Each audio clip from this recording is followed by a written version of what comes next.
នេះនឹងធ្វើឲ្យក្បាលពោះអ្នកឆាប់អស់ខ្លាញ់យើងខ្ញុំជឿជាក់ថាអ្នកដែលមានក្បាលពោះតែងតែហាត់ប្រាណដើម្បីសម្រកប៉ុន្តែបើអ្នកហាត់ហើយគួបផ្សំនឹងចំណីអាហារខាងក្រោមនេះអ្នកនឹងស្រកបានលឿនជាងមិនខានឡើយអ្នកអាចយកទៅហ៊ូទៅកកឲ្យរឹងហើយយកមកបរិភោគបានព្រោះនៅពេលដែលវាឆ្លងកាត់កន្លែងដែលកករួចវាមានសារធាតុជូរម្យ៉ាង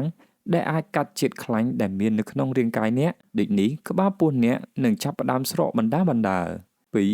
សណ្ដែកបណ្ដោះពណ៌បៃតងក៏អាចជួយអ្នកឲ្យស្រកក្បាលពោះបានផងដែរព្រោះវាមានសារធាតុដែលជួយបន្ថយខ្លាញ់ដែលមាននៅក្នុងសរសៃឈាមអ្នកផ្លែល្ហុងក៏អាចជួយអ្នកបានដែរព្រោះវាអាចជួយរំលាយអាហារបានលឿនក្រោយពេលដែលអ្នកបរិភោគចំណីផ្សេងៗរួចដូចនេះខ្លាញ់ទាំងឡាយនឹងមិនទៅជាប់ក្បាលពោះអ្នកឡើយនៅក្នុងផ្លែម្នាស់មានសារធាតុចិញ្ចឹមជាច្រើនរួមជាមួយនឹងវីតាមីន C